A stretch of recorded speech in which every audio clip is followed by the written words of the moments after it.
The perfect poached egg. Tender whites around a warm liquid yolk that oozes out like gold when you cut into it.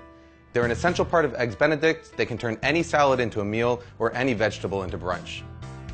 The problem is they're really tough to make right. So you've probably read all the tricks and know all the secrets. Add vinegar to your water.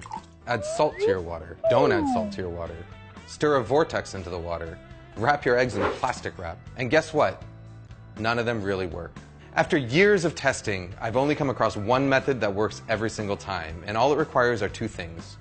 The first is a really fresh egg. Fresh eggs have tighter whites and yolks that help them retain their shape better as they cook.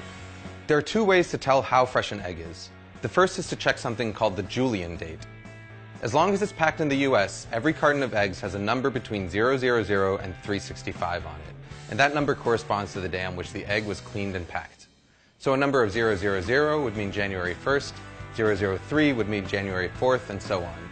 All you really need to know is that the higher the number, the fresher the egg. You can also tell how fresh an egg is by carefully putting it into a cup of water.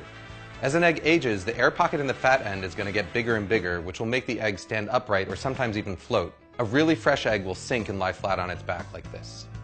Once you've got your fresh egg, the second tool you need is something that I saw first suggested by British chef Heston Blumenthal. A fine mesh strainer.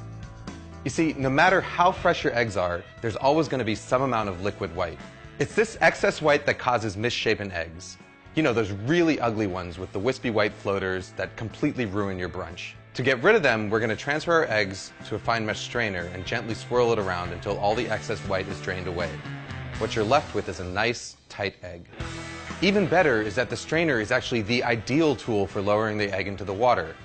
What I've got here is a pot of water at 180 degrees Fahrenheit, which is just about the temperature that the water is quivering but not quite simmering yet. All I'm going to do is gently lower the strainer with the egg into the water, move it back and forth a little bit to make sure the egg isn't stuck, and then carefully roll the egg out. Just like a kid, it's these early formative stages of a poached egg's life that are going to determine how it turns out in the end. Using a round bottom strainer and this rolling motion is going to help ensure that you get a nice tight poached egg that's egg-shaped. If you want to cook multiple eggs, just make sure that you have them cracked into separate dishes and ready to go.